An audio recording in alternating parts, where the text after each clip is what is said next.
Round 20, Teamless Tuesday, 8 rounds to go.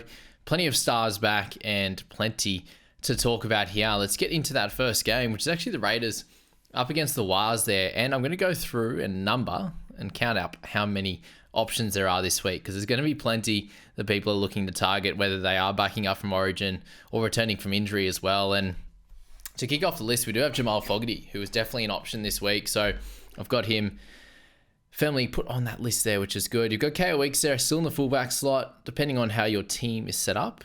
I think with how many trades we've got left and the injuries that are coming about, he's probably a hold from here on. But if you do an upgrade, I do understand.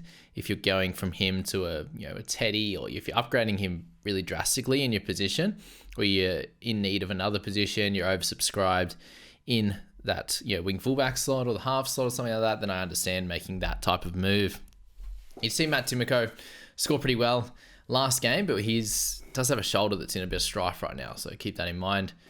With Matt Timoko, Ethan Strange keeps his spot in the 6 jersey, which is good. Adam Cook moves out of that and goes into the 18 jersey.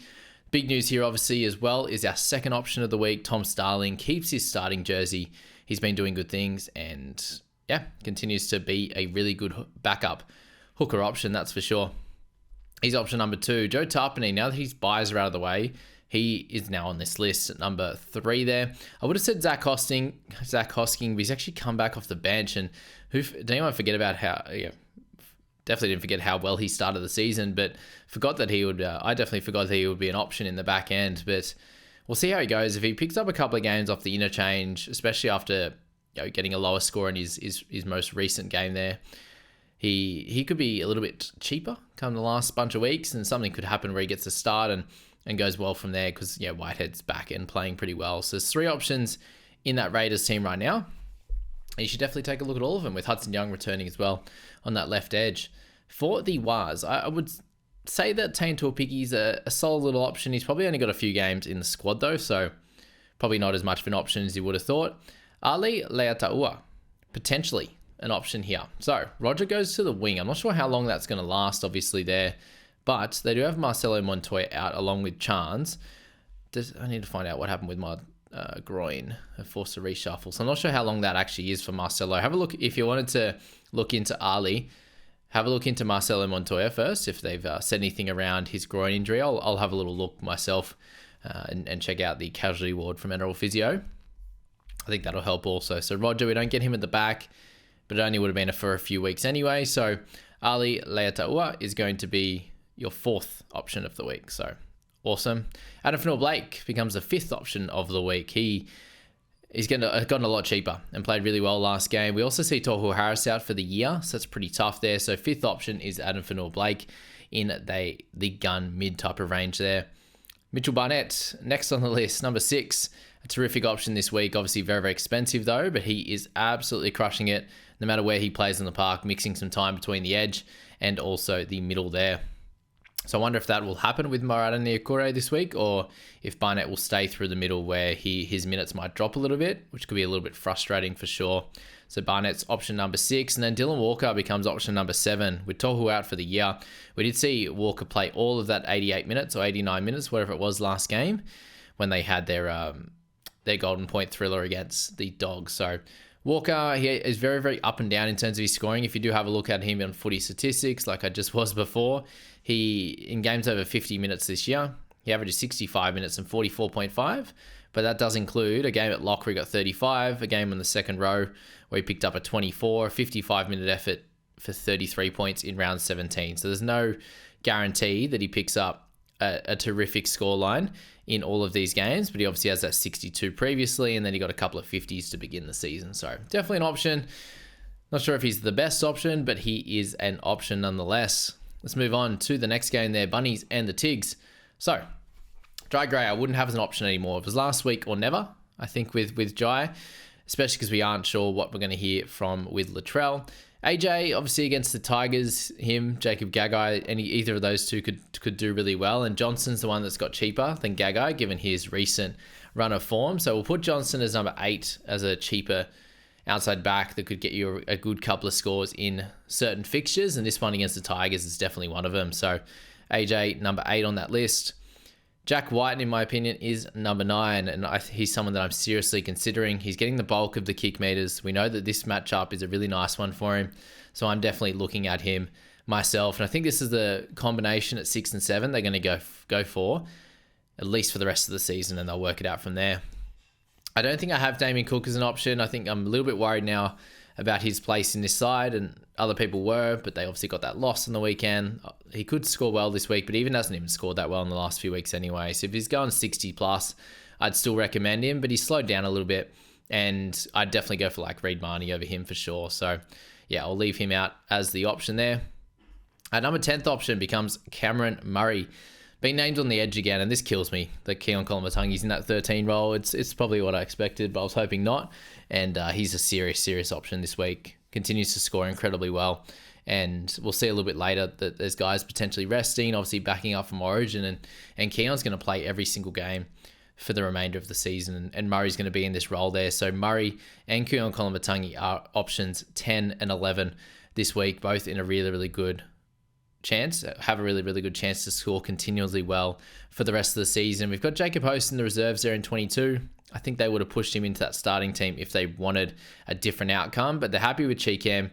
They're happy with Murray in that position as well, and Koloamatangi. So that's 10-11, and we can't forget Michael Cheekham. He's very cheap. He's got the center and the edge duel. He scored really well, getting a 52 or 54, something like that last game, and he's going to keep this spot, I think, for the remainder of the season. So some security there for sure. And yeah, definitely someone that you should be targeting if you need to get a cheaper guy, which is, as I said in that video earlier this morning, that there's options under that 400k. Definitely there's or around that 400k mark, 450, and then there's options in the mid-range with Murray, these types of guys, and then up to Koloamatangi and above from there. So 12 options so far in just 3 teams. For the Tigers there, what we've got next, what do we have here? So Adam Doueihi keeps his spot. We've got Luke Lalili on the wing there. He's not an option. I wouldn't have anyone in this team an option. Talon De Silva comes into the 9 jersey this week. Looks like Appy's named in 22, so hopefully for him it's just a 1-week injury, and I think if you own him, you could definitely hold. There's some worries around it for sure, but I think like for myself in SuperCoach now, I'll be clearly holding Appy and using him in the back end when they come up against a few harder teams. So that's that, and welcome back to Alex Twal. It's been a little too long since we've seen him, and great to see him in some decent form. Back in this team, basically. The only one to probably look at there is John Bateman. If you haven't bought him yet, which most people haven't, I'll have him as option number 13, just as a guy that can average in the mid-50s, and they really need to lose by less than, I'd say, 30 on a weekly basis. Like last week's 50, he still scored pretty well, like 49 in an absolute drubbing. And then Stefano, I think they'll work plenty through the middle here, the bunny, so you can give him one more chance if you like, but I understand selling as well. And Alex Seyfarth isn't in this side either. So there's 13 options across 2 games, which is pretty wild. For the Knights, this one makes me a little bit sad that Will Price currently has his spot. And while I say currently, we have Tyson Gamble in at jersey 18. So there's every chance that Tyson comes into this starting side on game day. But there's also a few other potential things that could happen, obviously, with Gagai, Best, and Ponga all backing up. If things were to change in this back line, you could probably see Dylan Lucas switch into a centre spot. We obviously have Fletcher Sharp that could come in for Kalyn Ponga, who has been left out of this side, along with Thomas Kant, and Matt Kroger's been left out as well. But yeah, if things move around like that, maybe either Gamble goes onto the bench or Will Price goes onto the bench. So there's still a few things that can move around in this side, but I'm a little bit worried about him. We've obviously got Greg Marzou, who may succumb to this really deep cork that he picked up the other day as well. So there's plenty that could change in this night side, and I don't have any of them as clear buyers unless Ponga comes through unscathed, doesn't play too many minutes. I think he's a very clear option this week as well. So we'll pop him at number 14 on that list as well. And not in that order, guys. It's just giving you some options this week. Daniel Saifidi, still an option. We'll pop him at 15, but not the most exciting pick at the moment, given he's gone up a fair bit of cash over the last few weeks. Dylan Lucas, if he actually plays on this bench, then he's a worry. If he, I suppose it's early enough in the week to make a decision as well. But for him, if he sticks on this bench, I think you have to sell. They have a bye next week as well. So you could hold for one more week and then decide next week if you liked also, or the following week. One of these guys could get injured and he could get his spot as a clear 80 minutes in the back row. So you might have to play a little bit of a luck game. And hopefully at minimum this week he plays in the centres or something like that, right? Don't want any of those guys to get injured, but there's a chance that he comes in at some stage there. Jaden Brayley, I think just continuing to play on the bench there, needs to be sold there. That's for sure. So 15 total so far. Broncos, they have named all their guys, but they're on the bench. So when I say on the bench, on the extended reserves there, 20... Oh, and Adam Reynolds been named in the reserves too, 24. Jersey number 24 for A Reynolds, which is exciting. So either this week or next week for Reynolds, and they really need him for sure. So expect the Broncos to go on a good run, and we'll see how many minutes guys like Carrigan, Haas, play, and then Walsh and Cobbo, how they back up before we get any news on that. But we'll find out obviously on Thursday and Friday, most likely for these guys before their game on Saturday at 5:30 p.m. But really, options now in their team, guys like Willison are a hold. I think Pikura, probably get rid of him at this stage, or you're just holding because he's so cheap. But really, I think only Payne Haas is the main option. If Walsh gets through fine with no injuries, he could be your other option as well. So 16 and 17. I'd probably pick other guys outside of Carrigan if Haas is there and available, just because the minutes are obviously, could be lower this week, but going forward, plus they have a bye as well. And we know Payne Haas can have a bigger sort of ceiling than that of Carrigan there. Moving on to the next game. Storm and the Roosters. So for the Storm side of things, Jack Howarth keeps his spot even with Nick Meaney returning, which is pretty big news there, that's for sure. Will Warbrick and Grant Anderson are the wingers there, with Anderson playing some centre and moving to 6 in that last game without with Garlick going down injured. So Harry Grant does return, which is nice. We'll see how many minutes he plays in Origin and if he comes through unscathed from his issue that he was facing. Pappenhausen, will definitely slot him in as a potential buy at 18. You can go for Howarth if you want. He's a little bit more expensive. We'll pop him at 19 though. Jerome Hughes, a very clear option for the remainder of the season as well. Number 20 as one of the best halves right now. Eli Katoa, you could probably slot in that list. He's lost a little bit of cash, and we still know that he's such a dominant force in this league. So 21 for him. Sean Bloor, you can hold. Don't know. I don't think I'd buy Grant this week anyway. So probably he's at number from next week. We'll add him to the list there, but 20 so far. Longo, I think now on the bench. Pap looks fine, so clearly he's a sell as well. For the Roosters side of things, Tedesco, number 21 on the list, very clear there. Expensive, but it's being completely dominant and might dominate down that left-hand side. And Joseph Suali'i does return, but I wouldn't be selecting him. Dom Young's a pretty interesting one. A bit more of a SuperCoach option than a fantasy option, given there's guys like Jaden Campbell and these types of players that you could climb into this week. Terrell May is going to get this start for a while now, it looks like. He's overtaken Nafahu White very, very quickly, who was playing gun and then really just fell off a cliff over a few weeks there. But the big purchases here, and what's crazy with this Roosters team, they're just refusing to rest any of their stars. Like, Crichton's been named to start again and play 80 minutes again. Well, most likely, given he's done the last two. We'll see what happens post-Origin, but he's just named him straight up in his number, and we'll see if these guys in reserves end up coming in and taking this spot here. Celessi, I'll have to check if that's... It might be. No, I'm not sure. There's a guy I used to go to school with, Celessi Fogarty. Is it actually him? I'm not sure on the last name, but I'll have to check that actually. That'd be cool. If it is so, that would be... No, I don't think it is. It's a close name anyway. But yeah, so Crichton, definitely an option. I don't know if it's this week. We'll pop him at 22 anyway if he starts. Connor Watson at 23 as a clear option as well. And we'll leave it at that. I'll look at that. Celessi afterwards with Jared Warrior. Hargrave's been suspended, obviously, there. For the Panthers, they're up against the Dolphins. And what we do see from the Panthers is 2 clear restings. And this is going to be a dagger to a few people out there. Isaiah Yeo and Dylan Edwards have both been rested clearly. And it's a great decision, I think, overall for the rest of their season. Isaiah Yeo hasn't missed a game all season as yet when they've had their buys, apart from that early one in the season. He's been backing up from Origin, and games when they had a bye here to play that week, obviously through Origin. So a very clear, good decision with that one. Martin's already missed a game. I think To'o's already missed a game. Jerome Luai might be a good chance for him to miss out on one too, given he's been he's conducted the ship since Cleary's been out. But the big news obviously here is Cleary returning in this side. So he becomes an option there at number 22. 21, 22, 23. There you go. That's pretty sure that's where we're at. If you're playing along at home, let me know if I'm wrong or right there. But he becomes a clear option this week. There's a 10 to 12% chance of injury reoccurring through NRL Physio and the stats there. So you are taking a risk if you decide to go and jump on him, but he's obviously a guy that he will kick goals now that Edwards isn't there. Well, that's for sure. Well, pretty sure, 95% in my opinion. So Cleary, a really interesting option there, number 24, along with Isaac Tungo. Sorry, 23 and 24 there as options for that one. So he's a cheap guy on the list. I would go for like White or someone like that ahead of him, but still a solid option, hopefully, for my Supercoach side. I don't even know if I'm going to play him this week. Probably not, but up against Herbie, you could miss some tackles. But yeah, good to see that. So if you want to jump on that one, cool. Scott Sorensen in a decent position. I'm not sure if he's a clear buy this week, but we'll pop him on the list at 25 as well.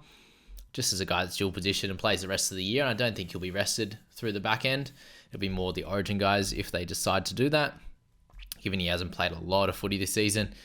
For the Dolphins, though, sadly for myself, Trey Fuller. He's actually been named on the bench. I think that's great for the Dolphins. Gives them a bit of X factor, good cover in the back line as well. Something that they've been carrying a Sean O'Sullivan, whether it's been Milford, Kurt Donahue, those kind of guys. So I think it's great for their team. If it does look like Hammer will be backing up, then, and they obviously need to try and get a win here against the Panthers, I will be selling Trey, and I'll thank him for his services when that comes around, if that comes around. But Hammer is an interesting one. If he gets through his AC joint problem pretty comfortably, he's a really solid option, along with Asako, and we'll pop Farnworth in there as well. So 25, 26, 27 there for them. Maxi Plath, I don't know if he's an option. We'll pop him in there, 28. I definitely think he'll bounce back. He'll make a lot of tackles in this one.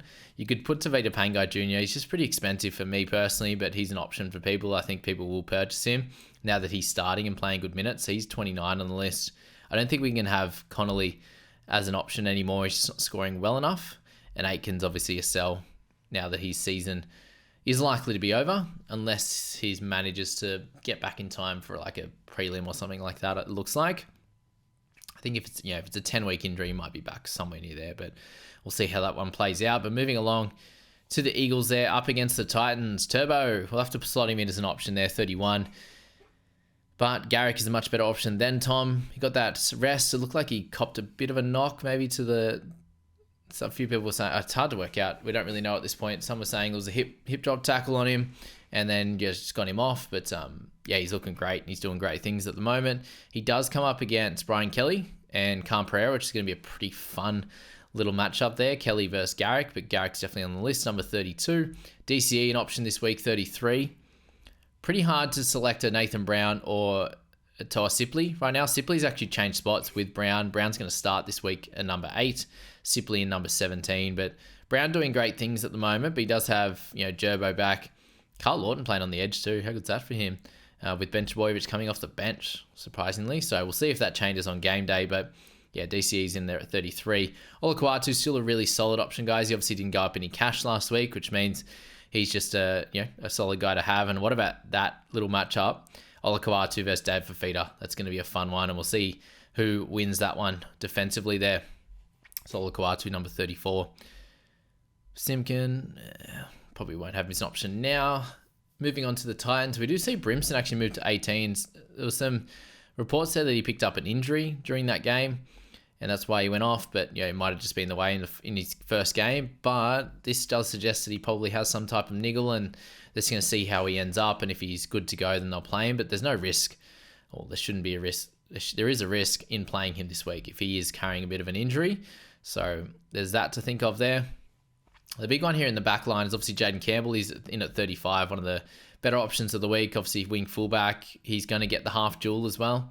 So keep that in mind when we do get DPP changes. He is the next guy on the list for sure to get that half duel, which will be fun, especially in a half position that is struggling a little bit. And we know what he can do. But there was a little note that came out that he was saying that it's pretty complex what's going on in that wrist of his, in the hand. So the hand issue that he has, and hopefully everything goes all right over the next few weeks and it doesn't get mucked around again, because he could be out again. So yeah, it's definitely not fully healed, but we'll see how not sure how much exact truth is to that, but something to keep in mind, guys. But he's still a terrific option, number 35 there.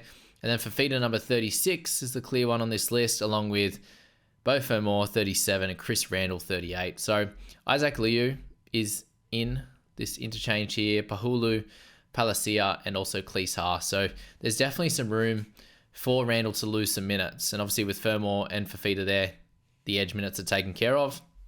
Mo Fodawaker is back, and I think that could definitely, a few people ask me about as well, does it affect Randall? I think it definitely can. When you've got 4 guys that are forwards on the bench, there's only so many minutes to go around, and he definitely could lose a few and could end up in the 50, 60, or he could stick around that 70 mark. We don't know at this point, but it's going to be it's going to be hard to determine that. It's just probably a bit more of a guess, to be fair, and having a look at if they've had this kind of set up previously this year, but more the fact he's usually been at number 9 with Cleese Haas in that 13 jersey. So a few things to think about with that one. And then we finish this off. I think I've lost my list. I'm at like 38 or something like that. There's a lot, basically, is where we're at. For the Cows, we do see Peyton name all of his Origin stars on the bench again, except for Murray Talangi, who's obviously out injured anyway. But the other 5 that are playing Origin are all named on the reserves. And hopefully, considering this is the final game on Sunday, that we do get a backup in a really, really important clash for the Cows up against the powerhouse Canterbury Bankstown Bulldogs. Who would have thought we'd be saying that? But that's what they are at the moment. They're playing incredible footy. Drinkwater, a clear hold, obviously, but this could be a tough one to score points against the Dogs. You could look at buying him. I just don't rate it as an option this week. In terms of the other guys, you do have Lukey, who's not a bad little shout there.